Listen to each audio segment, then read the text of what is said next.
जी 6 बज के हैं, मुझे पता है, मैं देख रहा हूँ। तो लोग जो हैं वो अभी एकदम आने शुरू हो गए, मैं उनको एंटर कर रहा हूँ। तो चूंकि रूल्स भी बताने होते हैं, तो मैं चाहता हूँ कि एक लोग आ जाएं, तो मैं एक ही दफा फिर सारे रूल्स बताऊं। इट्स 2 मिनट हम लैप्स कर गए हैं, आई नो, लेकिन I am sorry for that जी।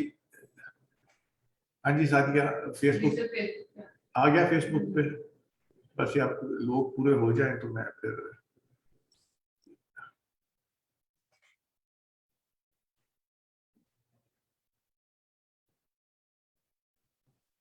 आपके पास कितनी रजिस्ट्रेशन थी?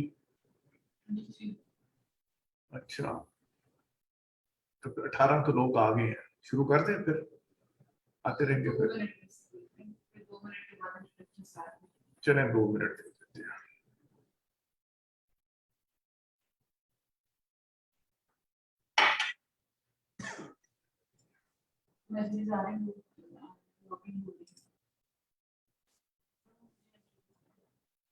कर दिया,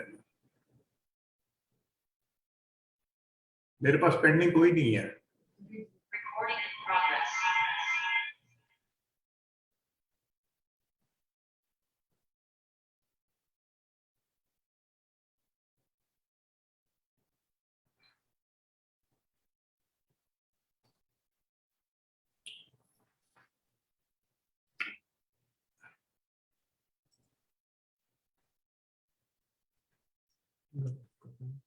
जी मलिक साहब, आपको मेरी आवाज आ रही है ना? जी बेहतरीन आ रही है। Thank you.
नहीं ये इधर ये नहीं ना आ रहा है इधर।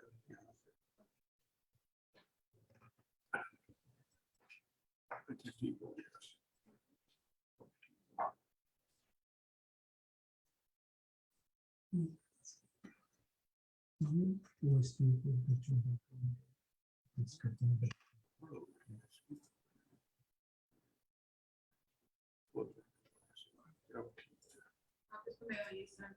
हाँ? ये आ गया ऐसे। ये हमदा मुजाहिद की बात है। ठीक हो गया मेरे।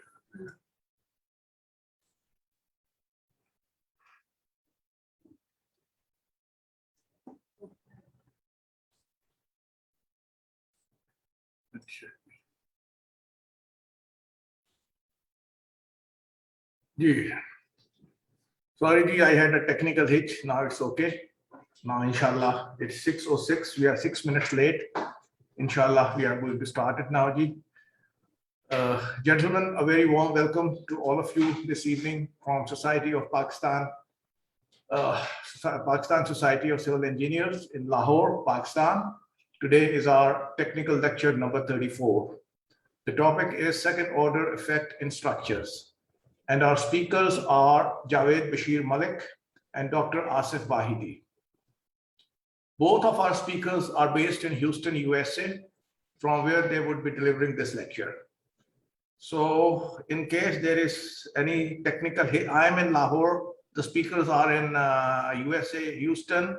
And if there is any technical hitch, so please don't go away. Just wait for 2-3 minutes. Inshallah, we will sort it out. Before I introduce the speakers to you, I have to spell out the rules of this webinar for those who have joined us first time. The first one, as most of you know, is every participant who has registered for PEC CPD points has to appear live on their webcams. There is an exception given to ladies. They can cover their face if they wish, but have to appear live with their covered face. Number two, all participants will keep their microphone in mute position while the lecture is being delivered.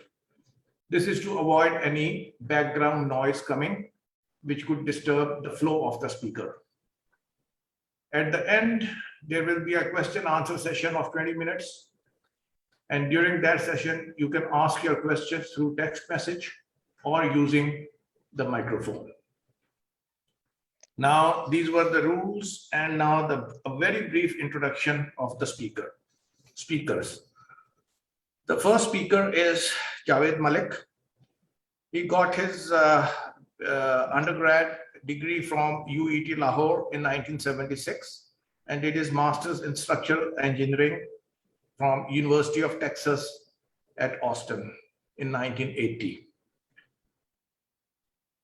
Malik Saab is a structural engineering manager of Jacobs Engineering Group in their Houston office.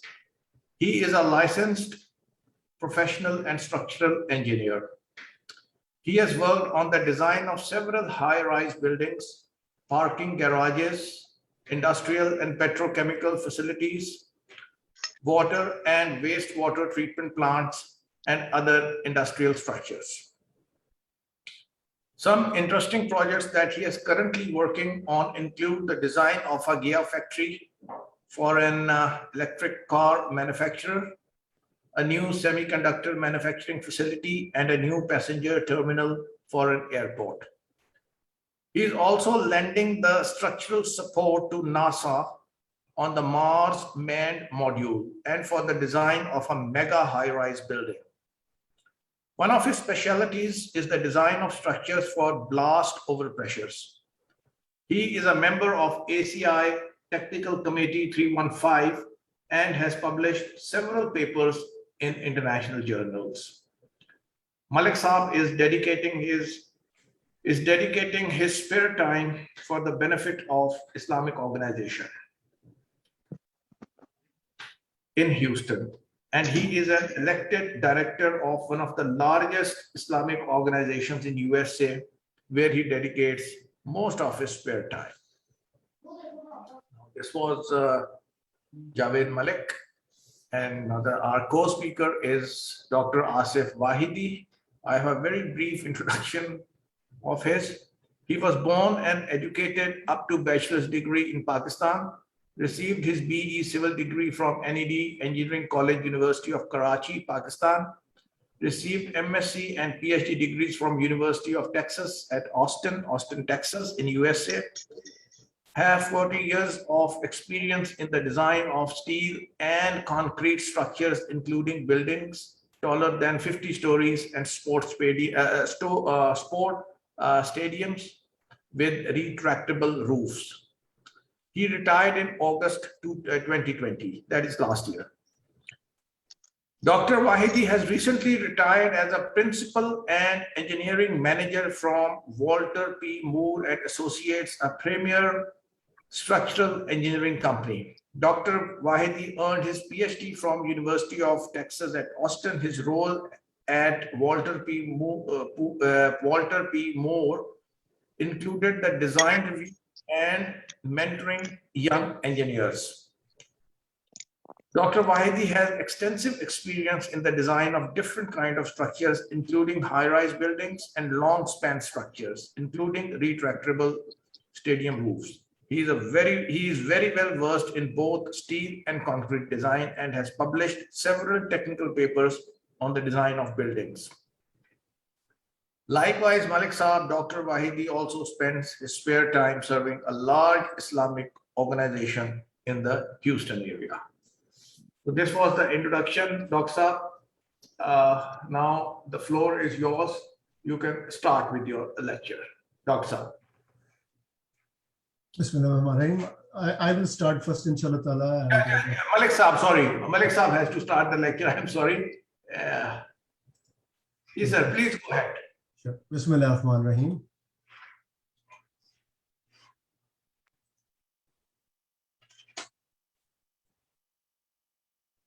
So as Mr. Tahir explained, my name is Javed Malik, and my co-presenter today is Dr. Asif Wahidi. And we have been both worked together also, and in separate companies also for the last 40 years. We are very honored and thankful for getting this opportunity to speak to you and share your knowledge. Inshallah ta'ala, after we deliver this lecture, I was telling Tahir Saab that I will present it to a company also. Our company has almost 60,000 people and maybe close to 700 or 800 structural engineers. So they will inshallah ta'ala benefit from this lecture also. The learning objectives are as shown in this slide. We are going to talk briefly about the second order effects, why are they important and how the analysis is done, what are the various methods of doing this analysis, and how do we apply it to the steel structures, and how do we apply it to the concrete structures. You will get a PDF of these slides, so if you can just follow the presentation for now, you will get a general idea of the issues and concepts discussed. Because I know that it's a pretty complicated topic and it's sometimes difficult to follow, but as long as the basic ideas stick to your mind, you know, I mean, what to go and where to look for the information. And also we are requesting that if you can hold on if you can wait for your questions till the end of the presentation, since it's a relatively long presentation. Now, this young man is my grandson and he builds these Lego towers with me. And he tries to build them as tall as possible, but after a certain height, they fall down, and he wonders what is the reason for that. And hopefully, I mean, in future, when he will learn more about structures, he will know what is the reason for that. I was in New York City last month, and I was shocked to see these tall and slender towers near Central Park, in an area called Billionaire Row. An apartment or flat, as you call it, in this tower can cost up to $100 million, $100 million. This particular tower is 1,550 feet tall, and the height to the least width ratio is about 25. So as an engineer, when you're designing these kind of things, or these kind of towers, as I said, they're called pencil towers, you have to be at the top of your game. You need to have a very clear concept of what the first order effects are, what the second, third, or fourth, or whatever effects those are. You have to be really at the top of your game. So we'll start with a simple example. As we all know that all the buildings are like cantilevers, which are fixed in the ground and sticking up above. So this column represents that. It's a cantilever column with a horizontal load on the top, which is H, and a vertical load, which is P. And from basic statics, we know that the reaction at the base is P, and the horizontal reaction is H. And there is a moment at the base of this column. So I guess the first trivia question for today is the moment at the base of the column HL, where H is the height and L is the length? So if you have answered yes, then the answer unfortunately is not correct. Because as you realize, the column will displace at the top because of the horizontal load by a distance delta, and the vertical load will make it deflect further outwards to the right. So the net deflection, let's call it big delta. So there will be an additional moment at the base, which will be equal to HL plus P times big delta. So that is your total moment at the base. So the thing was that HL was the moment on the undeflected shape of the column, and HL plus P delta is the moment on the deformed geometry of the structure. So you have to make sure that you're considering the deformed geometry of the structure to calculate your moments. There are two sort of P delta effects. One is called the P big delta effect, which deals with the overall stability of the structural system, as you saw in the last slide. But you also know that the column does not deflect in a straight line. So there is a P small delta which deals with the stability of the individual members, and we'll see more of that in a second. We have to consider both of these. The equilibrium must be satisfied on the deformed geometry of the structure. Here's a slide of the same column that we saw. Let's put some numbers to it. Let's say the column is 10 by 60 steel column, 22 feet tall cantilever, and bending on the strong axis. Let's assume that it's braced on the weak axis along the height. And let's apply a vertical load on the top, which is equal to P, and a horizontal load, which is equal to 0.01 P, or 1/100th of P. So if we ignore the second order effects, the deflection curve will be as shown by the straight line, and that is the deflection at the tip of the column on the top. The deflection will be linear as you increase. If you double the load, the deflection will double. If you triple it, it will triple. But once you account for the vertical load, as you can see, the curve on the right side starts curving and starts flattening out, and the deflection starts becoming much more. So if you increase the load slightly, let's say from 150 kips to 200 kips, which is like a 30% increase, your deflection will be 3.24 times more. So structure starts becoming unstable after a certain load. So these P delta effects are the second order effects, can be very, very significant and several times more than the original loads if we don't take them into account. This diagram shows the different components of that moment that we are talking about. The HL, as you can see, is the first order moment. Then P delta, P big delta, is the second order moment. And as you can see, the column is not bending in a straight line because the deflection is PLQ over H over 3EI for the cantilever. So the small delta is the deflection between the straight line and the curved shape of the column. And the figure on the right gives you the total moment diagram. So all of those have to be counted for in the design. If you want to get a moment at the column anywhere along the height, you can calculate it based on the formulas in this slide. Final horizontal deflection delta is the sum of the first and second order deflections. Delta 1 is the initial horizontal deflection from the horizontal load. It can be mathematically shown that delta is equal to the initial deflection divided by 1 minus P over PCR. If anybody wants the derivation, we can send it to them. Where delta is your basic deflection HLQ over 3I, and P critical we all know from Euler's buckling law that it is equal to pi square EI over L square.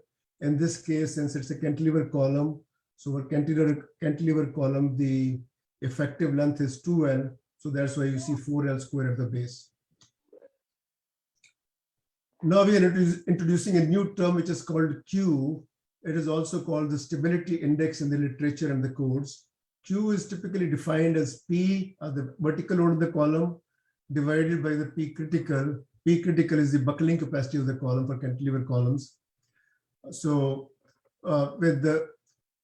and you have to include both P delta and P small delta.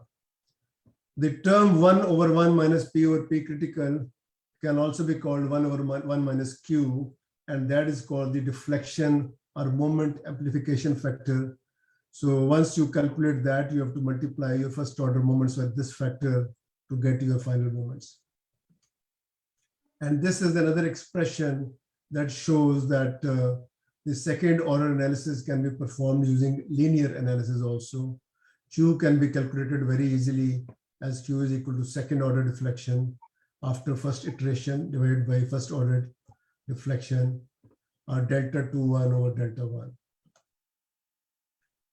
If we ignore P delta effects, then if we ignore the P small delta, that is the curvature of the column between the floors, then our results are not very accurate. I mean, and we'll show you what is the error that you will get. So, but if we ignore those, we can say that your stability index is equal to P times the first order deflection divided by height of the, divided by the horizontal load times L, which is the story height. And this graph, I mean, basically, if you ignore the P small delta, then you are introducing anywhere from 17 to 20% errors in your calculations. This graph basically shows the same cantilever column. The upper curve shows your magnifier that you will get if you ignore P small, the small P delta, and the lower one takes into account both the big delta and the small delta. And as you can see, if you are in the lower ranges of your axial load on the column, then it doesn't matter. But if the load increases, then your magnifier increases quickly to 25% or more. And we will show you how to account for those. We are just giving general concepts right now. So if you can bear with us. So we started from a simple cantilever column. Now we'll show that the same concept can be applied to all other cases, which is columns with the reflected shapes, multiple bays, and multi-story frames. Column reflected shapes under several other conditions will be shown, and we'll show that the behavior will be similar to cantilevers in all cases.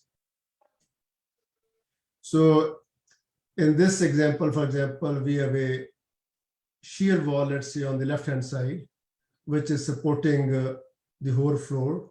In your high-rise buildings, you have a shear wall core and flat plate, which with these columns, so those columns have been simulated as pinned on both ends. So cantilever column is the one which is giving the lateral support. So what you need to do is once you calculate the stability of that whole story, you have to basically take all the story loads, as you can see in this slide. So your stability will be calculated with the total load in the story will be 5P. And so your stability index will be 5P delta over HL. However, since you have not accounted for the small delta for the shear wall, you need to add another 20% allowance for that. So your deflection will, the stability index will be 5.2P delta first over HL. And if there are multiple columns where every column is part of the lateral load system, then you have to multiply the vertical load for each column by 20% to account for the P small delta, which you are ignoring. So your correct load will be 6P delta over HL. However, we'll show you the techniques where you don't have to do that and how the codes deal with that, building codes ACI and AISC. So if you follow those techniques, you don't have to use these approximate methods. One of the methods which is recommended is to divide your frame columns into 4 equal segments. So you can take into account the deformation of those columns along with the story deformation, or at least those columns which are part of the lateral load resisting system. So if you divide those into 4 segments, you can capture the effects of the P small delta. The same concept can be applied to moment frames and shear walls. If you can divide the vertical members into equal segments, you can capture the effect of a small delta without making any approximations. And we will get to the more detailed part of that in a second. I'm just giving general concepts right now. If you have a multi-story, multi-frame building, basically the same concepts can be applied there. Keep in mind that if you're checking the stability of the very top floor, then you have to sum up all the loads, which is 5P in this case. And you have to check the stability for that. Once you get to the lower story, you have to add all of those loads which are passing through the columns on that floor and calculate the stability based on that.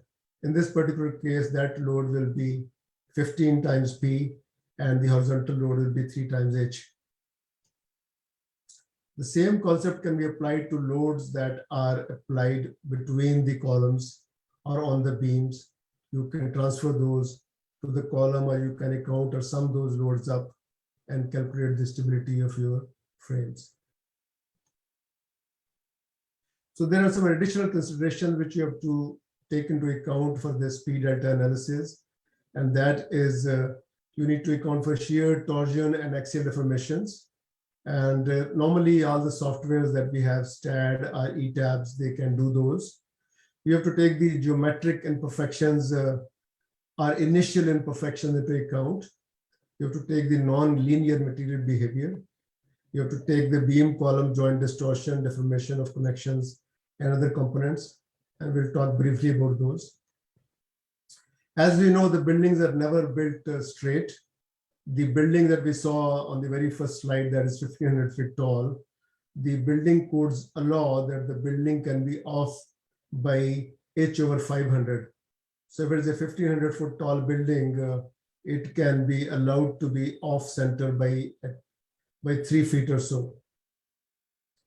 So if the building is crooked, then you have to account for that because your gravity loads are not shifted horizontally. So somehow you have to account for those in the design of your structure. Nowadays, with these laser techniques where you use lasers from the bottom, normally the contractors are able to build it pretty straight, but it is still not a Swiss watch. So, but still these have to be taken into account by the codes. One way of doing that is either you build your model crooked, you can have a leaning kind of frame and build your model based on that, but that will be very difficult to do because when the load reverses, then you have to shift the column in the other direction, or the frame in the other direction. So that's not a very practical way of doing it, but it could be done.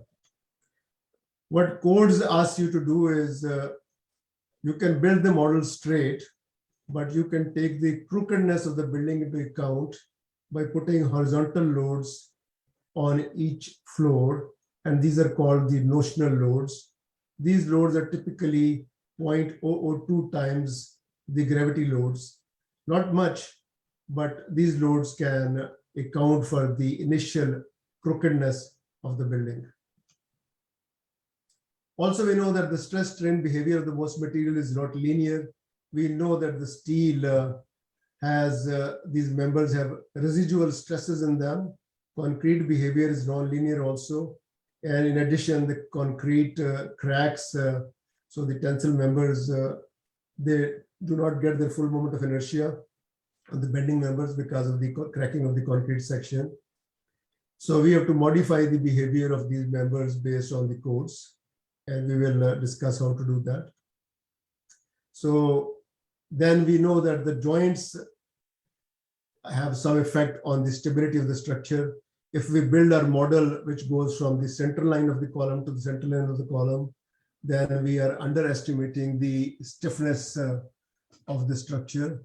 If we take the full joints into account, then we are overestimating the stiffness. So for concrete structures, it is recommended that we take 50% rigidity of the beam column joint. And for steel, you have to follow the guidelines and the specification that is shown up above. So if your calculated stiffness is 10% more than the actual, 10% different than what the number is, then your Q actual will be 1.1 times, as simple as that. However, your stability index could be way off depending upon how heavy your load is.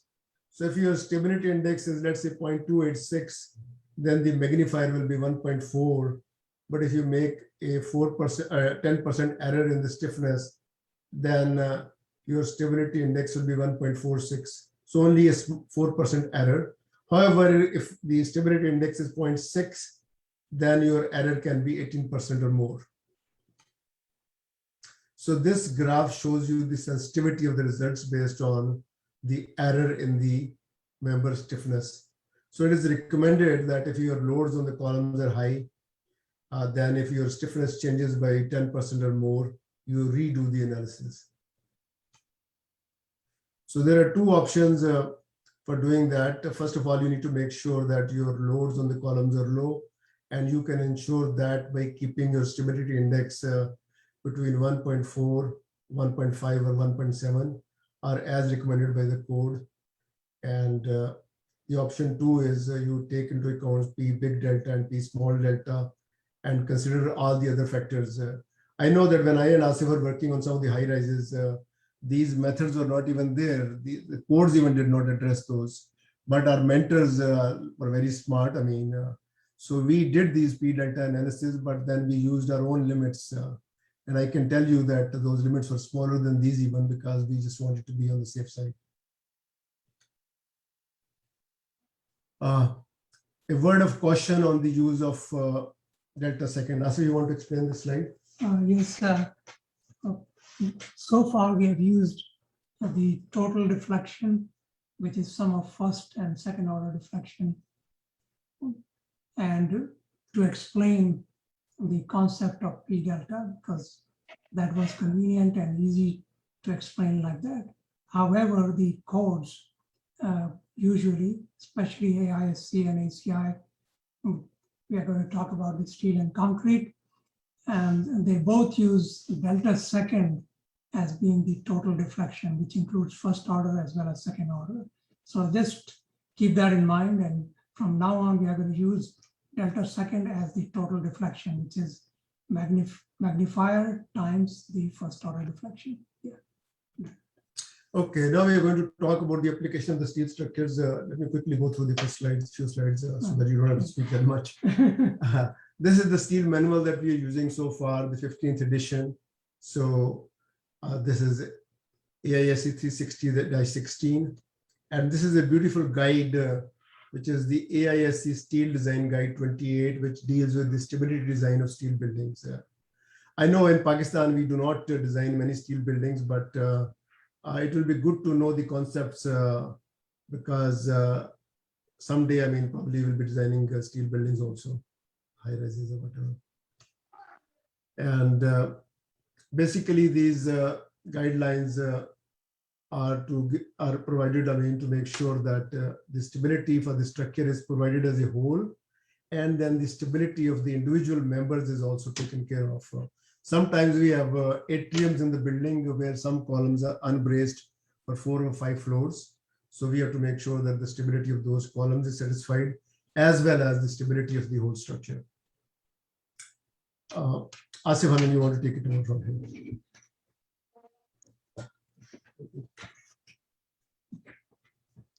Thank you, Javed.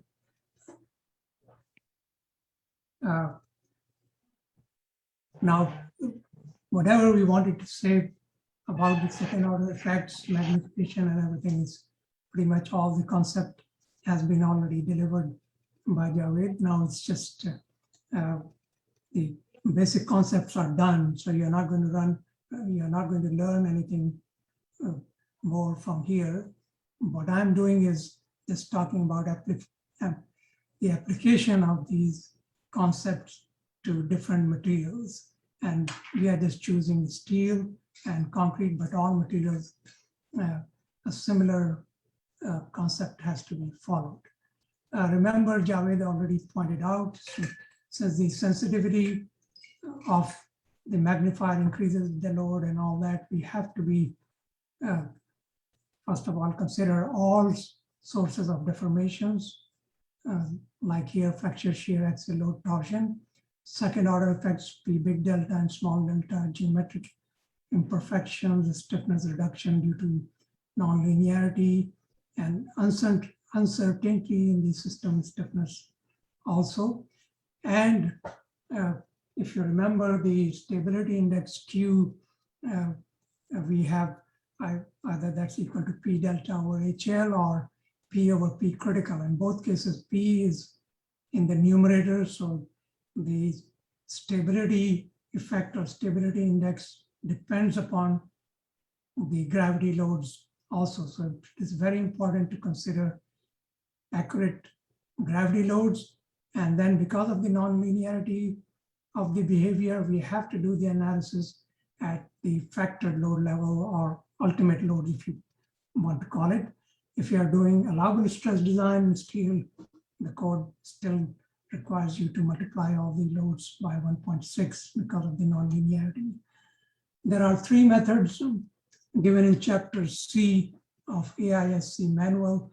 Now, these 3 methods are listed in this table. This table is also reproduced from AISC manual, and table 2-2, 3 methods are direct analysis method, effective length method, and first order analysis method.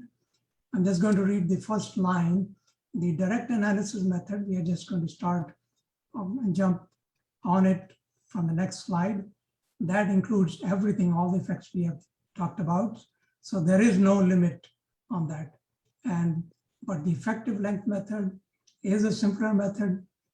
And because it's simple, it has some simplifications. There are limits set by AISC. The limit is the deflection magnifier should be less than equal to 1.5. Similar limit is put on first order analysis on the third column. Delta second over delta first less than equal to 1.5. And another limit is, it is pretty much the factored axial load in all compression members should be less than equal to 50% of the yield load. We jump into the direct analysis method. I'm not going to read this slide again. In short, we account for all these sources of deformations, and we account for all the factored loads. So remember, P over P critical. P has to be correct, and P critical, the stiffness has to be correct. We keep moving. Javed has already made my job easier. Direct analysis method requires that the analysis include the P small delta. Remember, he said we can do that by subdividing all compression members into segments. And we have been recommending to divide into at least 4 segments. You can use more segments if you wish to.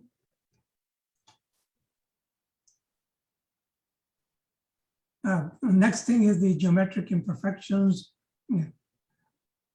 Those are there are 2 types of imperfections that Javed already explained. One is small delta 0, which is member out of straightness, and then the overall structural imperfection, which is out of plumbness of stories. And we can take care of those by building the model having the capital delta 0 already. I'm going to go back to the first slide, because the delta small 0, all the formulas for design of columns and compression members account for delta small 0. So that's already done. We are counting for big delta 0 in the analysis, and you can build your building crooked. We use L over 500 because that's the limit in the specifications. The contractor can only build the building out of plumb by L over 500. We can account for this by using notional loads, and 0.002 comes from 1 over 500, which is again the specification limit. So you can apply a notional load of 0.002 times the factored vertical load on every floor. And all these loads, whether you put notional loads or you put big delta 0, they have to be in the direction that they add to the destabilization effect of the applied loads. Next, we come to something which is specific and very particular to steel. During the rolling process, there are some stresses which get locked in the cross sections. These are called residual stresses, or for a white line. There is a diagram on the right for the residual stresses. Residual stresses could be as high as 0.3 times Fy.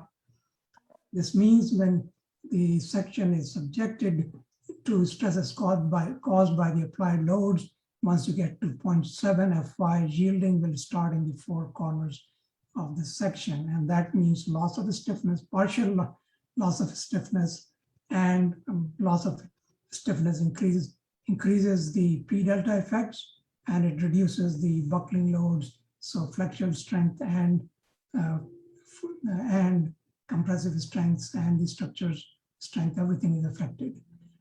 AISC has a way of accounting for these residual stresses plus other causes of deformation, which could be due to connections or beam column joint intersections and what have you. And even they put in some factor here to account for uncertainty of the results. Remember, Javed pointed out that due to nonlinearity, as the stability index increases, you could have more errors. So AISC puts everything in this stiffness reduction, and the reduction is 0.8 times tau b. What we do in the analysis model, we multiply the stiffness of all members, all stiffnesses by 0.8. And in addition to that, for the members whose flexural stiffness contribute to the lateral load resisting systems stiffness, we further multiply the stiffness by tau b. Tau b is a factor of alpha PR over PNS. Alpha PR is the factored load pretty much, or the required strength. And PNS, I will call it yield load, which is Fy times the gross area for all, for most of the section, but some sections may have slender elements in them. For them, PNS is Fy times AE. The tau b is 1 to the point that alpha PR over PNS is less than equal to 0.5. When the load goes beyond that, this is the equation which defines the tau b above that. Moving on along, we want to caution the users here. I had my engineers working on structure. They would do direct analysis method properly by reducing the stiffness 0.8 tau b, but then they will come back and tell me that the structure is deflecting too much. We are not required to use 0.8 tau b when we are checking deflections and things. So you have to, once you do the strength analysis using 0.8 tau b, you have to go back and make sure that full stiffness is used for deflection checks. Now, one part of the equation is the load or the required strength, and the other part is the actual strength of the members, which is available strengths. These are done by chapters D through K in AISC. One important thing about the direct analysis method is that remember the effective length factor K, which we are taught in the school, and a lot of times is a headache, especially for sway frames. K can be taken equal to 1 for can be, and actually it is correct to take K equal to 1 for all members when you use direct analysis method, because it accounts for P big delta as well as P small delta. Everything is already accounted for. We're going to bring one more thing here. If you've got a very tall column, very long beam or anything, and you put an additional member to reduce the unbraced length, then the design of the additional member should also account to have sufficient strength and stiffness for that member, and that is given in Appendix 6 of AISC. We have to follow that. These are curves similar to those presented in the Design Guide 28, and Javed showed you a picture of that. We are using the same cantilever column, W10 by 60, 22 feet long. The horizontal load we have changed now to the notional load 0.002 P. This curve is force, axial load versus moment curve. As you start loading, the delta increases, and then due to the second order effects, the delta increases and the moment increases non-linearly like that, till it comes and intersects this bilinear curve or bilinear diagram, whatever you may call it. This is based on AISC's equations H1-1A and B, which are just giving you free PN and PMN interaction and the capacity of a beam column. When the two intersect, that's the maximum load and moment carried by this column. In this case, it's 272 kips and 2094 kip inches. If you look at the AISC manual, I thought we had the same thing covered in tables.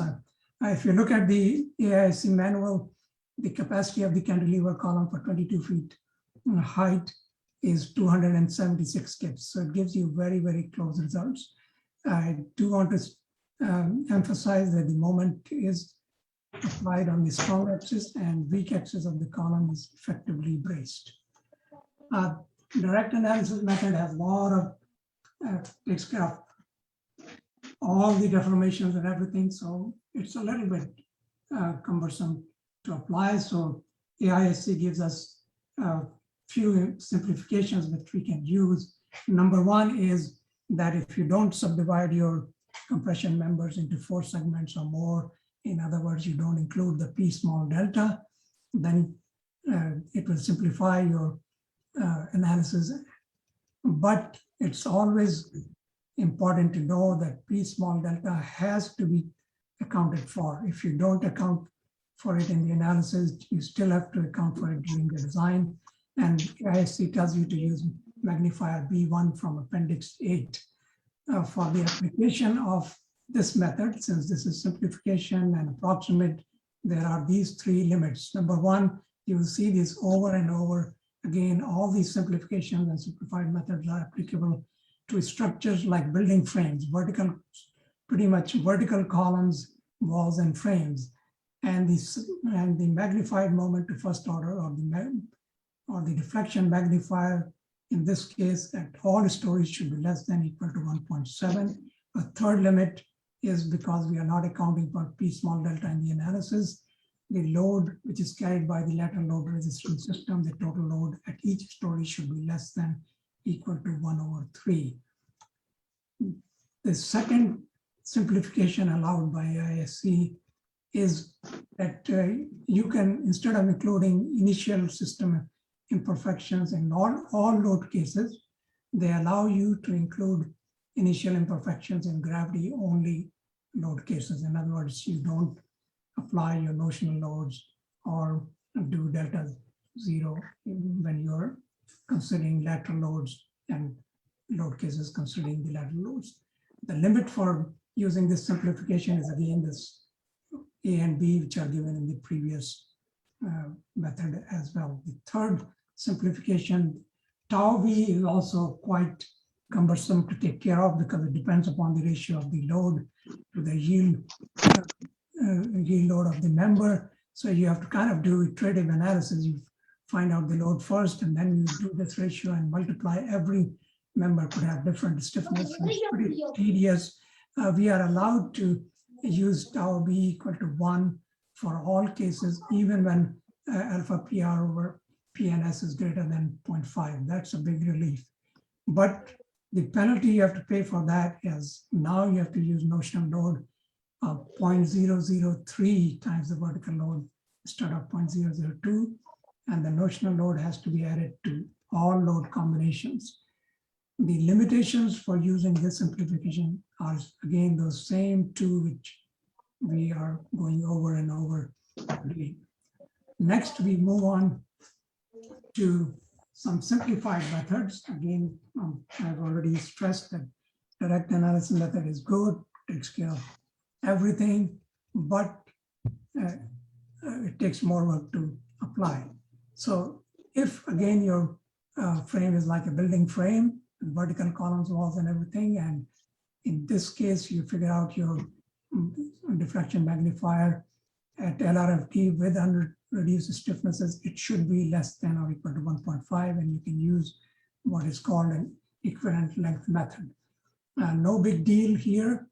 We are saving our effort. Number one, we do not use 0.8 tau B magnifier. All members are just nominal stiffness. We use notional loads on gravity only load combination, no notional load on lateral load combinations. The penalty you have to pay for in this method, remember, effective length factor K equal to 1 for direct analysis method. And now you have to go back to what we have been used for decades, that you have to figure out the effective length factors for columns. Still, you are allowed to use K equal to 1 for several cases. First of all, if the Magnifier is less than equal to 1.1. You can use k equal to 1. And also if your columns are braced by brace frames, shear walls, or they are part of brace frames. And also for columns whose flexural stiffness is not part of the lateral loads resisting system, k can be taken equal to 1. For rest of the columns, k will be more than 1. These are the columns whose flexural stiffness is providing stability for the structure. So k should be determined from alignment charts. These are given in the commentary to Appendix 7 in AISC. And once again, if you add any lateral bracing, that has to be designed according to Appendix 6. A similar curve I've plotted, which I did for direct analysis method. Black lines are the direct analysis method. The gray lines are the effective length method. There is a horizontal dotted line here. This shows the limit delta 2 or delta 1 equal to 1.5. So the method is not applicable above. So method is not applicable here, but I was just developing this slides. I just went and did this, and according to this, it intersects the capacity and load at 249 kips. But remember, ISC does not allow you. We have put in this table, which says the same thing as the curve on the last slide. Direct analysis method, the capacity is 270 kips, 2094 kip inches. Magnifier is 17 in this case. Method is still applicable. But effective length method, if you apply the magnifier 3.2, but method is not applicable. The method is only applicable to load less than equal to 120 kips. You see that the column capacity is 272 or 276 kips. So you can only apply the method to 120 kips. So actually, if your structure was really like what we are taking in this example, you couldn't use effective length method. You will be forced to use direct analysis method, or I would say if you have got a cantilever column, just pick up your AIC manual and find the capacity. Now, first order analysis method.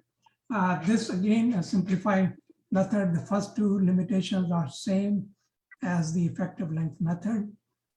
There is a third limitation put in that alpha PR should be less than equal to 0.5 PNS. Remember, tau B is less than 1 for alpha PR, less than equal to 0.5 PNS. They put this as a limit. So obviously 0.8 tau B is 1 everywhere.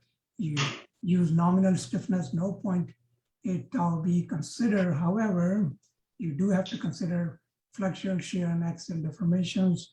Important thing, and which is selling point for this method, is that you only do first order analysis.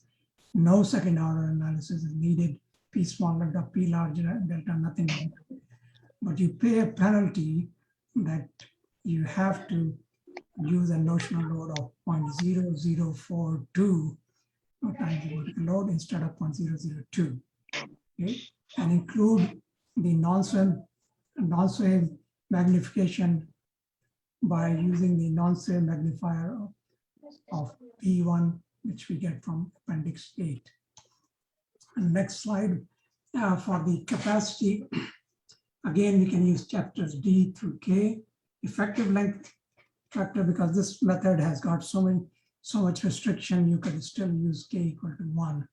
And once again, if you have to introduce any bracing member to reduce the effective length of other members, then it has to be designed according to Appendix 6. The plot of this curve for this method is shown here. Black is direct analysis method, gray, and the gray or light one is the first order analysis method, and the horizontal line again is here delta 2 or delta 1 equal to 1.5. So method is only applicable here.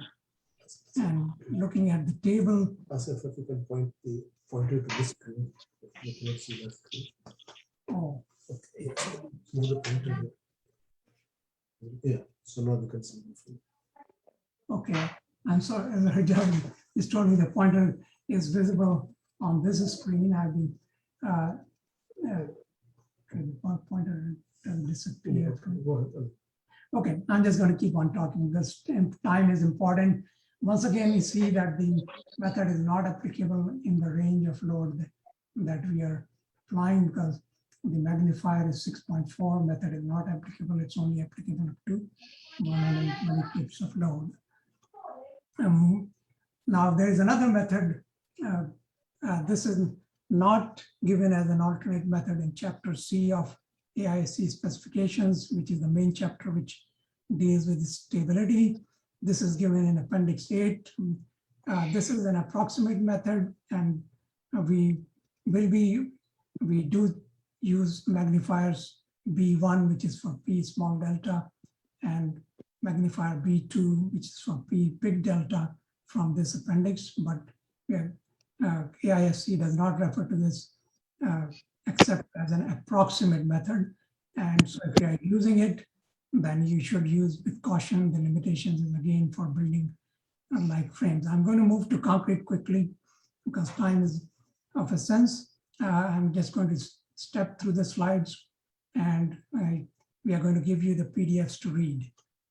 These are the equations for moment magnifiers, all the terms defined, and the P small delta magnifier B1 is this. Euler buckling load is this. It depends upon the 0.8 tau BEI for direct analysis method, otherwise it's EI. The moment, the sway magnifier B2 is again familiar thing shown here, all terms defined here, a similar curve as before, and a table given over here. And word of caution, this is approximate method, and users should use discretion to use it only for approximate analysis and follow the limits. Now, take a deep breath, relax for a couple of seconds. That's all we have to relax. Let's move on to application to concrete. For concrete, definitely we are using ACI 318, and I'm just saying we can use analysis strategy. Whenever you're doing a big project, you have to have a strategy. Otherwise, you can either spend all your time in analyzing, or else you have to come up with a strategy and move forward with that. Two strategies: one could be that you use a method which accounts for all the deformations and all the factors affecting that. And second could be you use the simplest possible method permitted by ACI. But if you use ACI 318 and simple method, then you have to use the, you have to abide by the limitations given by ACI code. The first method, not going to go through everything, similar to direct analysis method. Everything should be accounted for, and apply notional load, P big delta, P small delta, and consider effect of deformation of beam column joints, and so on and so forth. And just like direct analysis method, use properties at strength level, for strength for required strength determination, and for deflection use properties at the unfactored loads. Properties should be important, otherwise all your first order as well as second order, and second order especially, could be off by a big margin. ACI 318 requires that the sizes and the reinforcement of all sections should be within 10% of what you show on the design documents. Otherwise, you need to revise your analysis. Material properties should take care of nonlinear stress strain diagram for concrete in compression, cracking of concrete. ACI recommends two tables. I'm going to call it table A. We recommend that we start with this table. We start the analysis.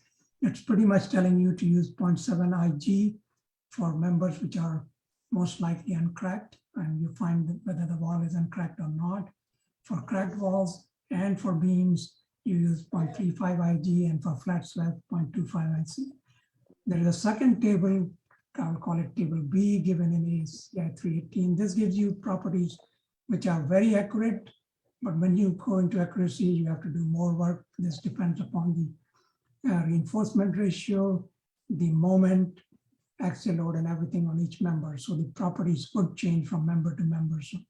So we only apply this if it is needed for accuracy and so on. One more factor to be considered in concrete is the creep effects. All the properties shown in the last two slides have to be divided by 1 plus beta ds. If you're doing lateral load analysis, we use beta ds, which is the ratio of the maximum factored sustained shear within a story to the maximum factored shear for the same story and same load combination. A word of caution again, the deflections have to be determined at service load level. You can increase the properties used for strength design by 1.4, but make sure you don't use more than the gross or uncracked properties of the section for deflection calculation. Now we moved on to the second method, like we are saying in this this presentation. This is the ACI method. ACI's approach is that we try to do the least amount of work. So we start with the checking how simple we can use. And all this method is described in a flow chart on figure 6.26 of ACI 318-14. Don't try to read the flow chart. We are going to present an enlarged version. Now we move on with the flow chart. The ACI approach is to first check whether columns, they are approaching this from the point of view of columns pretty much, but of course columns, which are part of sway frames and building stiffness have to be considered, but shear walls and everything for magnifier has also to be considered. But we first checked whether the columns are slender or not. If they are not, we don't do moment magnifications. If they are slender, then we check whether we can get by with non-sway analysis. If so, we do only non-sway magnification. But if we are unlucky, or that might happen in most of the frames, that you have to do sway analysis, then we do sway magnifier and non-sway magnifier. That's pretty much it. Now let's move on. We check slenderness for columns not braced against side sway. We checked the slenderness ratio to be less than equal to 22. If that's the case, the column is non-slender. For column braced against side sway, the slenderness ratio has to be less than 40 or 34 plus 12 times M1 over M2. The M1 over M2 is the ratio of the smaller to larger end moment of the columns, and the ratio is positive for double curvature columns and negative for single curvature columns. We keep moving. If this these limits are satisfied, we don't do second order analysis for columns. However, second order effects are required to be considered for the lateral load resisting system, which could be shear walls or columns part of a stiff moment frame or anything else. So don't forget that if the columns are non-slender, you still have to do second order effects for the lateral load resisting system, whatever that may be. Now we move on. If the columns are not slender, then we have to take care of non-sway, and we are going to start with checking whether we can get by. If the columns are not slender, then we have to consider the moment magnifiers, and we first check whether the columns are non-sway, or we have to do sway analysis. For this, ACI gives you 3 checks. As non-sway frame, I want to define it as a column, as a frame which sways very little, relatively speaking. So 3 conditions are given in ACI. The total stiffness of the lateral load resisting system should be greater than or equal to 12 of the total gross lateral stiffness of columns. Then you can ignore the sway, or the magnify the increase in the column and moment should be less than equal to 5% of the first order moments. Then you can consider the frame to be sway. And the third condition is when the stability index is less than equal to 0.05. Once I said stability index, let's just define the stability index. We are talking about non-sway right now, but stability index, we are trying to find out whether the frame is non-sway. So this stability index is for sway frame, which is the summation of vertical loads times the relative deflection between the top and bottom of the story divided by the story shear divided by, or still in the denominator, the height of the story. If the columns satisfy the conditions for non-sway, we are allowed to do two things. Number one, let's look at the second bullet. You can use section R6712 or R6813.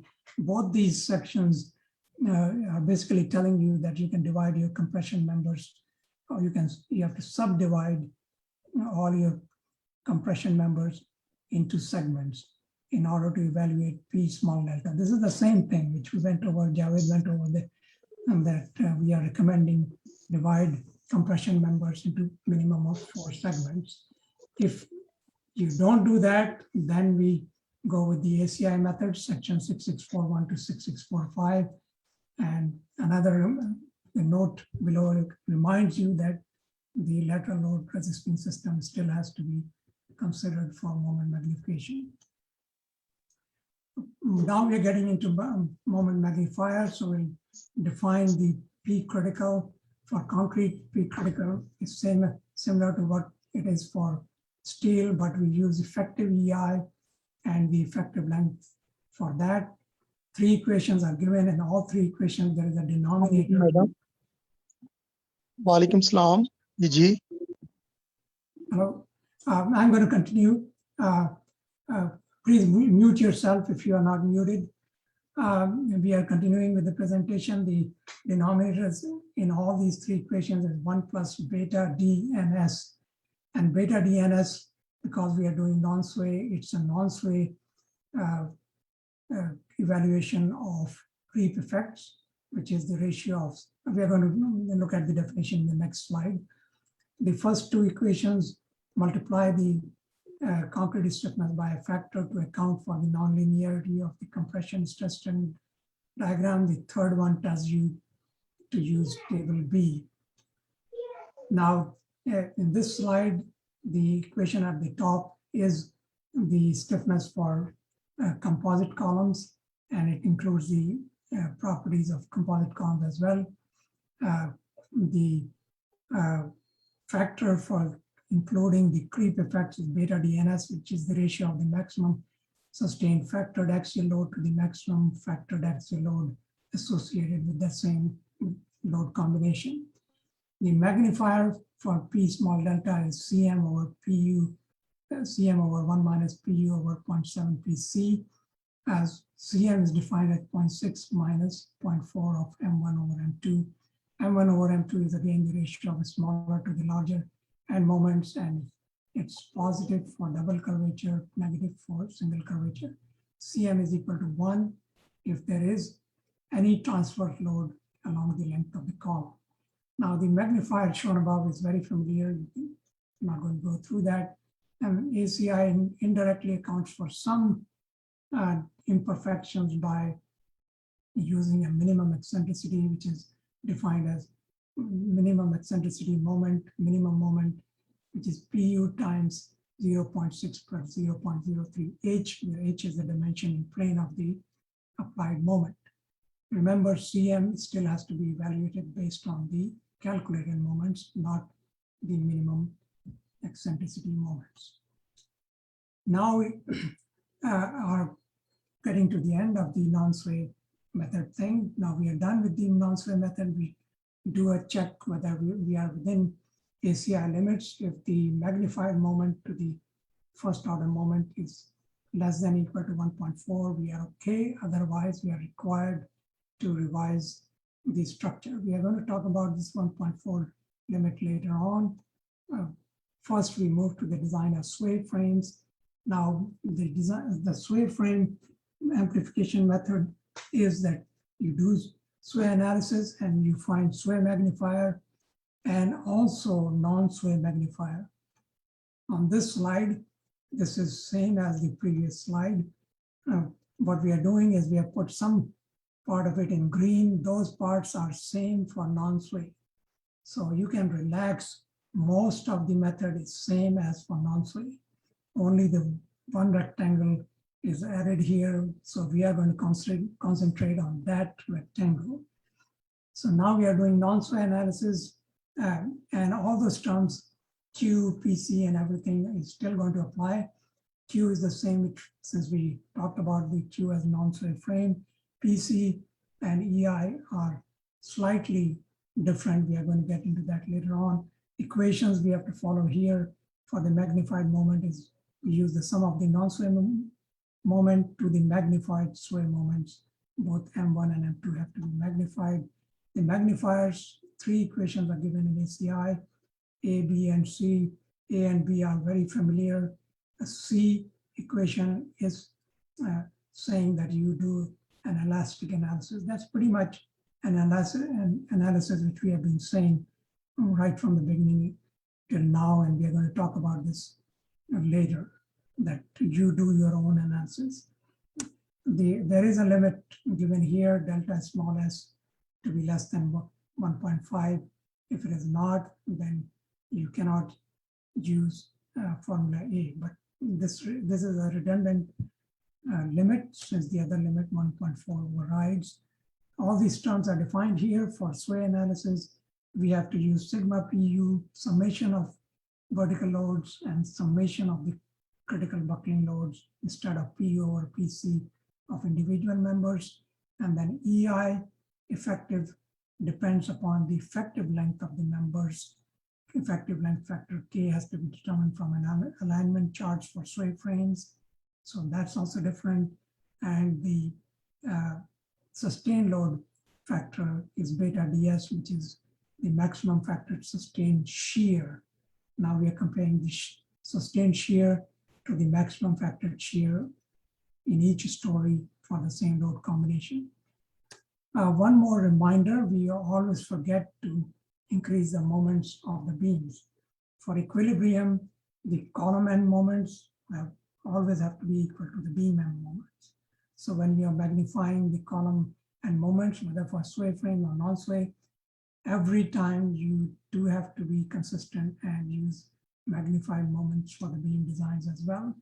The rest of the method is the same. We have already studied as the non-sway. Remember, non-sway magnifier has to be determined, and then that limit of 1.4 has to be satisfied. If not, you repeat the analysis. I and Javed are recommending this method. We have used it many times. It's quite simple. It's just any structure you take. Don't worry about whether sway analysis is needed or not.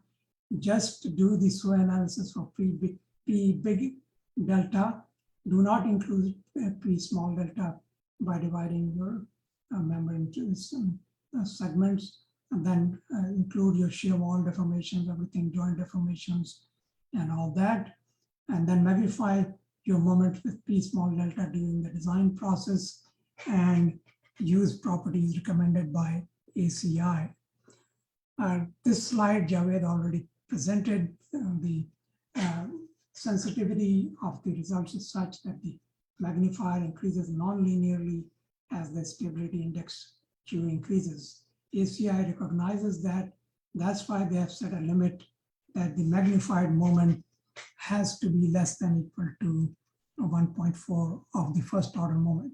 If the magnified moment exceeds the second order magnifier, if the magnified moment exceeds the first order moment, so the ratio of the magnified moment to the first order moment exceeds 1.4, then you have to repeat the analysis. Now this 1.4 limit we have found for a lot of structures, even especially structures with tall floor-to-floor heights and heavy loads. Even though the columns are very well proportioned, we have found that this limit is not satisfied for a few columns or a lot of columns. So what we have done is we have informed ACI 318. They have agreed that the limit is conservative, but they couldn't reach an agreement on what the new limit should be. So they're going to specify a new limit once they agree on a new limit, or they are going to come up with a procedure similar to direct analysis method to avoid using this limit altogether. I'm going to turn it back to Javed now so that he concludes the seminar, and then we'll open it for questions. Okay, thank you, Dr. Wahidi. So basically, in conclusion, as we concluded that the second order effects must be considered because your structure could be unstable and you may not know it unless you do this analysis. And the second order analysis or the second order effects depend on the stiffness of the structure and the gravity loads applied to it.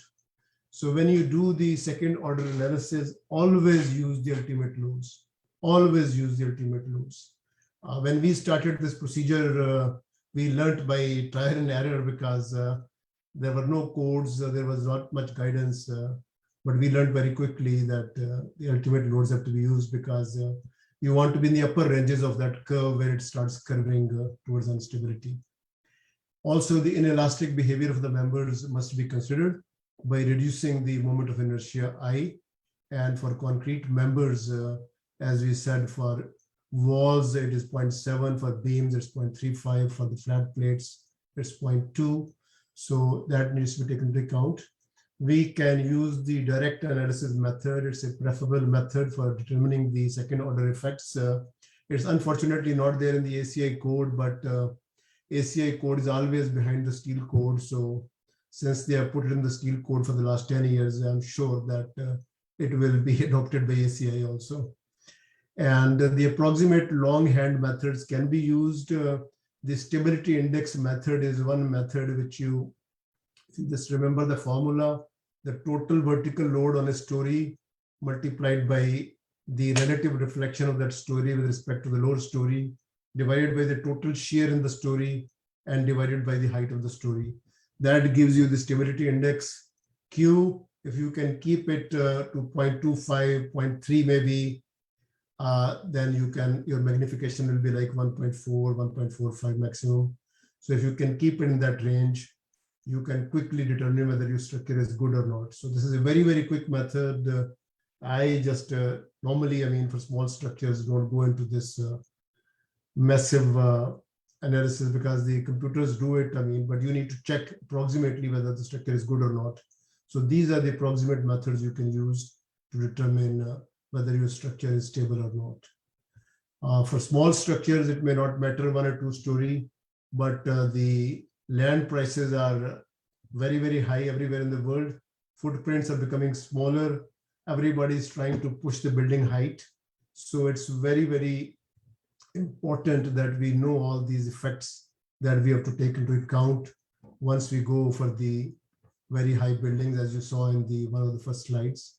So we have to basically be very, very well versed in these. With that, we conclude. And if we have any questions, we'll be glad to answer those. And thank you very much for giving us this opportunity to present this. Thank you from my side too. Thank you very much, Javed Saab and Dr. Wahidi, for a wonderful lecture. And I think the stuff you have completed very quickly within 1 hour. And since it was more mathematical in the nature, maybe people may not be able to grasp it fully, but thank you very much. You have sent us the PDF file, and inshallah, I will distribute to all those who are interested. And in any case, the lecture would be uploaded on our website and on YouTube also, on YouTube channel and on Facebook page. So people can view there. It was very interesting, and maybe because of the knowledge and the stuff you covered in such a short time, people may require the PDF file. So I'm announcing it for everybody who needs the copy of this lecture in PDF file. You can contact Mrs. Sadia Naveed through email, and she would be very happy to assist you there. Now, if you have any questions, we have 20 minutes. Please go ahead with the questions. Now, since we have about 25 participants, I cannot see everybody on the screen. So please use the command of raising the hand. Raise your hand if you have a question, then you can ask it through the microphone. Any questions, please raise your hand. Or you can text it also. I can receive the questions through the text message.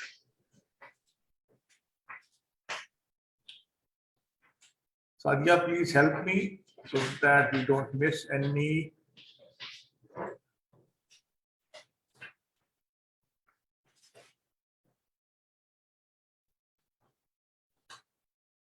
Yes, Rizwan, I think you have a question and you have typed something which I cannot understand. Can you, if you want, you can use your microphone or you can text the question. The text has not reached fully, so that I can't understand it.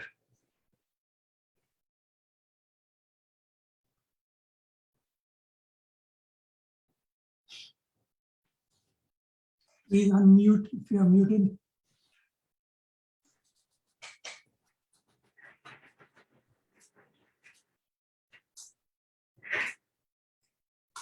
I think Rizwan is having some problem with his net.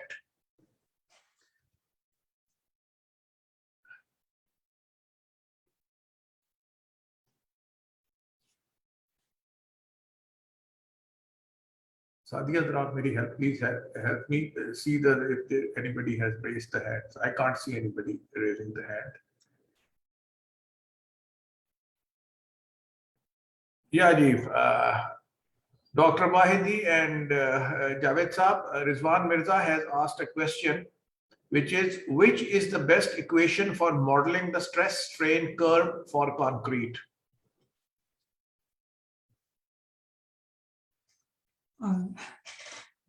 Well, yeah, there are a lot of equations given in publications, and starting from a very, very old one was Hognestad's equation, and then there was one equation given by my friend who did his doctorate. His name is Dr. Shoaib Ahmed. He did his doctorate from University of Illinois. So I cannot give you one particular equation, and there are a lot of them. And if you even using Excel, you could fit the curve. I mean, I happened to do my PhD in high strength concrete columns, so I did a lot of that. The question is in my area, as you may say, but there is too much to look at that. You could actually, even if you test a cylinder, draw a cylinder, and then use your Excel, it will fit the curve in there. And there are many ways of doing that. I hope I answered the question. Hopefully, Rizwan, your question is answered. If you have any supplementary, you can ask it, please. Okay, then it's okay. Your question is answered. Anybody else who wants to ask any question? I want to ask one question. Please go ahead. Whosoever wants to ask the question, I can't see. Sir, please, can you elaborate this point which you gave in the concluding remarks? Inelastic nature of members may be considered by reducing moment of inertia. Can you repeat the question? Yes, sir. Can you elaborate in your concluding remarks? You told us about that inelastic nature of members may be considered by reducing the moment of inertia. Yeah, there were certain tables that were shown in the slides where so basically we can be as complicated or as simple as this table.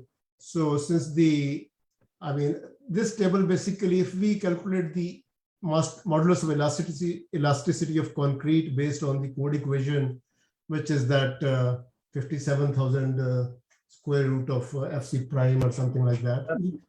So, and then if you use the moment of inertias, which are suggested in this table, like 0.7 Ig for the columns, and for the walls, if they are uncracked, 0.7 and 0.35 for the cracked walls, then you can basically, you're taking into account of those inelastic effects by considering these properties. Am I correct, Asif?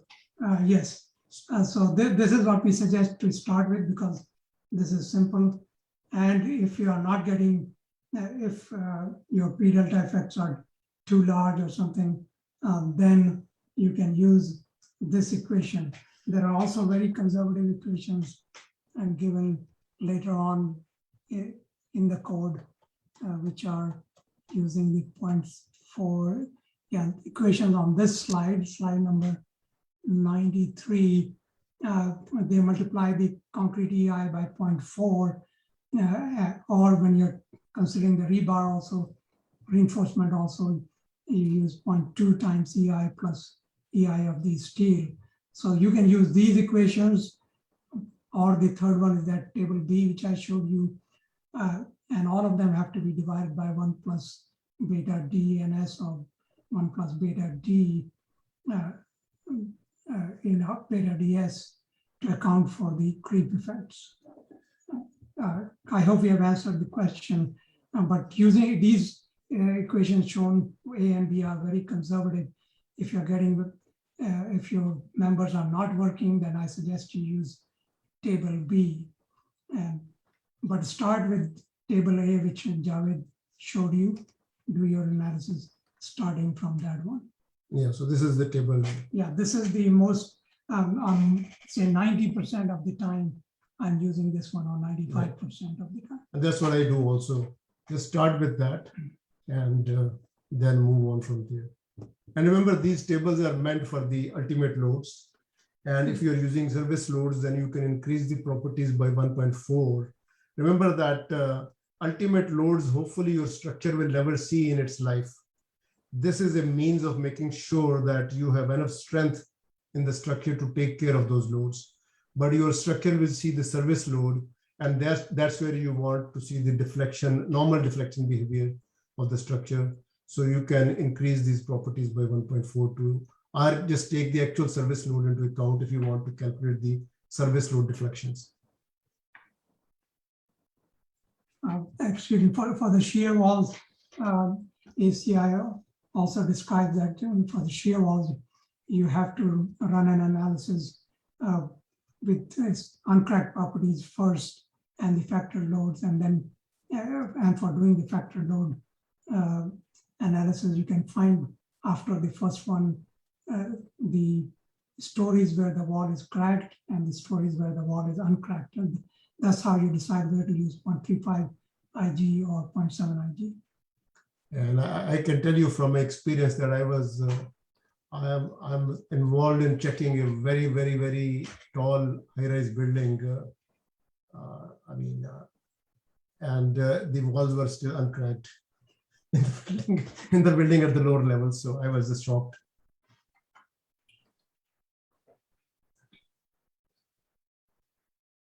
Thank you, sir. Any more questions? Please ask them, either text them or you can ask through the microphone. You can raise it. Okay, we have a question in the text box by, again, Rizwan Mirza. He's asking, can we, or even should we, try to model the interaction between infill brick masonry walls and reinforced concrete frame? This becomes especially relevant under lateral loads when wall panels have been snugly fit. This is a common issue in Pakistan. I will answer that first, and then you can answer that. Yes, you should definitely basically model those. And one of those this masonry code, which is the ACI masonry code, recommends a strut and tie model for that. Not tie, just a strut model for that. So you can take the infilled wall and calculate the effective width of that diagonal compression strut which is being formed. And once you do that, you can calculate how much width is there, and then you can put any covenant member in there. I did that when I am doing the blast analysis. Some of these older buildings have these infilled CMU walls. So if I don't use those, then the walls don't work, or the frames don't work. So yes, you have to account for those if those walls are snugly tight. Otherwise, they will just buckle out and fall down. Asif. Yeah, I would just want to add for seismic consideration is definitely important to when you evaluate the time period, because the stiffness of the structure is increased because of those walls, and seismic loads will be higher if you consider these stiffer things. So definitely consider that. And again, yeah, there's nothing wrong. For wind, it goes the other way. A stiffer building gets less wind, but there's if the wall is there, yeah, you definitely can take that into account. And just to give you a very quick example, when they tested the Empire State Building, its stiffness was 3.5 times more than what they had calculated. You can actually, I mean, apply loads on the building. There are ways, and you can calculate the actual stiffness of the building. So it was determined that it was 3.5 times more than what they had calculated theoretically. And that was because of the infilled walls. And also I was involved in checking a building, which was like 40-story in Texas, where I could not find honestly, any good lateral system. It was a 30-40 story tall building. And the only reason it was it was working for the last 30-40 years was because there were some infill walls there, which were increasing its stiffness. So at that time, people were not very well versed on what kind of lateral deflection should be. They had no clue what the P delta effects are, but the building somehow worked for 30 years until it was taken out by a tornado. But so these definitely must be considered. Rizwan Mirza, there are two questions. First has been asked by Suhail Raza, and the second is Rizwan Mirza. But I think Rizwan Mirza question I will ask first because it is pertinent to the talk which you are making just now. The question is, I don't know whether it's a question or just a observation. He has written, it would be a non-linear analysis, wouldn't it be? I mean, struts would be out of action after some time. Good. No, Javed, I have not done work on masonry struts. I would have Javed. The analysis that I did, I mean, if you can look, the ideal behavior is what Rizwan is suggesting. If we can model those and make those ineffective, just like we do when the members yield in a structure, and then in this pushover kind of analysis, when the members yield, we lock the moment in those members at that and make them ineffective, but they're still taking that moment. In case of the strut and tie, these things will probably buckle out after a certain load. So you'll have to do this iterative analysis unless there's a better way of doing it, where you apply the load. Once a member fails, it's not going to yield, it's probably going to buckle out most probably. And so, or the wall is going to significantly crack. So if you model that behavior somehow, I mean, that will be a good, very, very good way of doing it. So I agree with Rizwan that if we can do it, we should model as close to the actual behavior of the structure as possible. I just wanted to add, yeah, and also, right, like since the wall could buckle and get out, I would suggest to make sure that the building does not collapse after the wall goes. Just do a collapse check for whether the building collapses or not. So don't let the building collapse after the wall buckles. Okay, Suhail Raza is asking, for the guidance of young engineers, could you please suggest which software you use for modeling high-rise structures wherein P delta analysis can be accommodated easily? Are ETABS or SAP 2000 suitable software? I think those are very, very good softwares. Some people have a certain bias. I mean, not people, some offices have a certain bias towards certain softwares. We have typically used STAD in our office. Before that, we used to use GT Strudel. Some people in our office use RISA. And we also use RAM Steel and RAM Concrete. But ETABS and the SAP are very, very good programs. I'm not personally very well versed in those as compared to some of the other engineers, but they do this direct analysis also. and the second order analysis also. And the purpose of today's presentation, Suhail, was to make sure that you have the basic concepts of what goes inside those programs when you do those analyses. Once you grab the basic concepts, and I explained that you can quickly check by hand what kind of magnifications you should be getting. Then once you do those programs, those are a good way of verifying what you're doing. Your numbers will be approximate, but you will know exactly where you stand on those structures. So any of these softwares, modern softwares, to answer your question, can handle those. Okay, so next question is from Muazzam Nawaz. His question is not clear to me. Anyhow, what he has written, I will ask. For tall buildings, at what height are classified and foundation of tall buildings are piles and raft foundation? Please comment. Well, Asif and I were it all depends upon the soil where you are. If you are designing a building in Chicago, for example, they have, a hard pan at 30, 40 feet, and then you have the bedrock at 100 feet. So you can get very high bearing capacity, as much as 400 kips per square foot for those. So they use piles there. If you are doing a building in Washington, DC, for example, we typically use mat foundations there. It all depends, which area of the country you are. Asif, when you did this building in Houston, that was a 1,000-foot tall building also, this Texas Commerce Bank, you used mat underneath there. Yeah, in Houston, it's pretty much mat foundation. But like Javed said, you have to look at your the soil material and geotechnical report, and then decide whether to use piles or caissons or what have you. And for one of the buildings that I'm doing, they are using piles which are 5 to 6 feet diameter, and they are as much as 300 feet deep because the loads on that building are so high that the piles are 330 feet deep. Okay, now we have another question from Kamar Zaidi, a very senior associate of Pakistan Society of Civil Engineers. He is asking, if the loading pattern is drastically altered by unwanted behavior of public, then what sort of precautions should be adopted while designing? Are you talking about somebody blows out a column of the building, or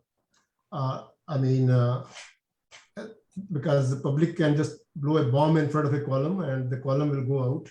And for that, typically it was not done before, but now what we are doing is making sure that we do this progressive collapse analysis, just to make sure that there is an alternate load path for that load to transfer to. And that is done by basically providing some moment connections at the very lower floors, where there is a redundancy in the load path.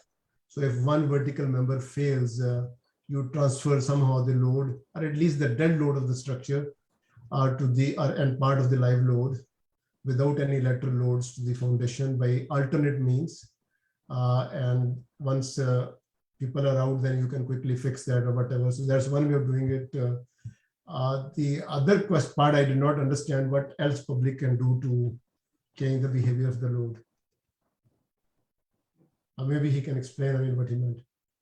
Zaidi Saab, if you want to ask anything supplementary, you can. But before that, you can text your question again, the supplementary. I will go ahead with the next question. It's from Adnan Dar. Adnan Dar Saab is asking, he has asked the same question twice. Let me see if there is anything. Yeah, he's asking, can you tell where we can find hand-solved problem of second order effect for both concrete and steel? Kindly suggest the relevant documents or book. I think he's asking for the longhand analysis. Please go ahead, Dr. When I started in 1980, there was, as I said, we were using, we started with this sort of direct analysis method, where we took the building frames, we put the horizontal and vertical loads on them. We did the first iteration, and then we made a new model of the structure with those deflections, and then applied the same loads until it converged. And that's where we got the moments. But then, I mean, we saw this paper by James G. McGregor, right? Which was a beautiful paper he wrote on this second order analysis. And he came up with this concept of lateral stability. I think that was in 1980 or something. So that was a beautiful paper, and that gave the basis of this stability analysis. But as I pointed out in the beginning of the steel section, there's a guide, AISC guide 38, right? 28. That if you go through that, that gives you these longhand procedures also, right? Yeah, they have several examples and very long ones. I didn't go through how complete they are in minute step or not, but there are numerical examples in the Steel Design Guide 28 by AIS. Question was for concrete also. I guess McGregor's McGregor's paper is a good paper. It was published in 1980 or something. I mean, somewhere in the and 80s. we followed it like a ritual because that was the only thing available there at that time. He put a limit of 0.2 on stability index, which meant that your magnification cannot be more than 1.3. And he said that Q must be lower than 0.2, and we took it to the last limit, and we just made sure that our structures were robust, and we followed those limits. So there are other papers. All you need to do is just Google it, and you can find, I'm sure, several papers on that.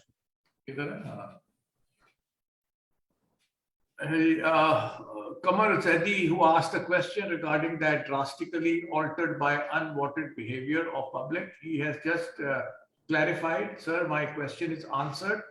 It is like failure of one engine of twin jet plane. He just put a note there. Okay. Now, sir, we have one question on the Facebook from Hassan Said. He's asking, sir, is it possible to minimize the second effect of second order moments in geometrical irregular building? So you want to answer that? Yeah, definitely. I've never done that. But we have, like, if you, even in, I think, no, there was another presentation which was prepared by one of my colleagues also. I've been involved in analyzing, this is not irregular thing or something, but a very long span roof truss, three-dimensional roof truss. We applied the direct analysis method on that to determine the magnification on that.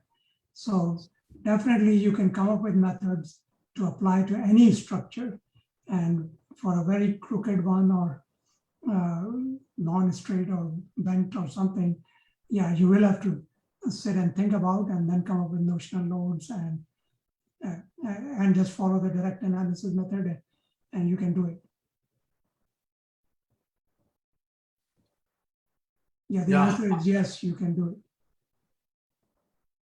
Okay, now I do not have any further questions, and almost our time is also over. So I will end this question answer session right here. And just one clarification. In between the lecture, somebody asked me privately that how come you said Dr. Saab and Javed Saab are in Houston and they can see a Shalimar Bagh picture in the background. So let me again clarify to them that they were very much in Houston. They are now in Houston. They are speaking from there, delivering this lecture. And Dr. Saab was here, I think early in this year in Lahore, and he took this snap of Shalimar Bagh, and just to give it a Pakistani touch, he had made the arrangement to keep this picture in his background while he's delivering the lecture. And so that was the thing. So they are very much in Houston. And among the viewers, we have, among the participants, I should say, we have Dr. Saab and Javed Saab, you might be knowing, a very senior professor, Mia Ziauddin Saab. Yes, sir. Yes, sir. And I just wanted to say hello and salam to him. He is my teacher. He is the one who gave us the basics and taught us the fundamentals. And I really appreciate, Mia Saab, your guidance and teaching. May Allah Ta'ala bless you and give you a very, very good and happy and healthy life. We are always honored by his presence. And as you know, he's the honorary chairman of Pakistan Society of Civil Engineers. Beautiful. And we always take benefit of his experience, and he always guides us right way through what to do and what not to do. So that was Mia Saab, and Kamar Zaidi Saab is another senior associate. I'm really honored, Zaidi Saab, you are coming so regularly on the lectures. So we now come to the end of this lecture. And again, I would thank you, both the speakers, for giving such a knowledgeable lecture and covering the stuff in such a large stuff in small allocated time. So to all the participants, as I have said earlier, those who need this PDF file of this lecture, they can send a request to Mrs. Sadia Naveed on our official email, and she will send you the PDF file. And I'm pretty sure when you will go through this file, you will be having a lot of questions. So you can send your questions on the same email to Mrs. Sadia, and please refer your questions under technical lecture number 34, because a lot of questions come and we send it to the speakers directly. So there is no confusion. Please, when you are asking a question of a specific lecture, mention the number. So today's lecture is number 34. Dr. Saab, you might be, Dr. Saab and Javed Saab, you might be getting questions from PSC regarding your lecture. I'm sure you will be very pleased to answer them. Absolutely. Absolutely.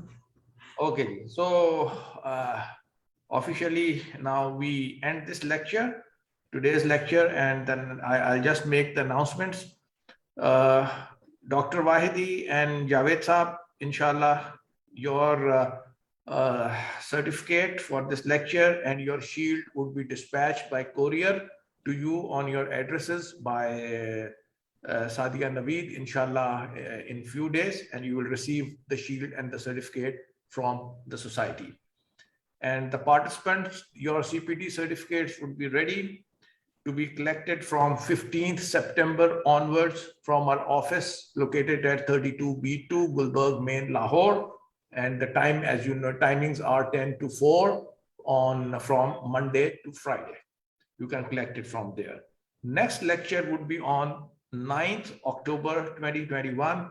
It would be delivered by Sohail Kibriya, engineer Sohail Kibriya, and the topic is liquefaction potential of soil study analysis and mitigation. So with this announcement, we come to the end of this lecture. I would like to again thank the speakers, the participants, and above all, the staff who was assisting me for making this broadcast meticulous. Mrs. Sadia Naveed and Hasnan, both are sitting in my background. Hasnan is our IT person who makes sure that all what is going on the net, it goes smooth, clear, and audible. And Sadia is assisting me to watch the screen and see everything is smoothly working. So thank you very much. Again, all of you, stay safe. Allah bless you all. Thank you very much. Bye-bye. Assalamu alaikum.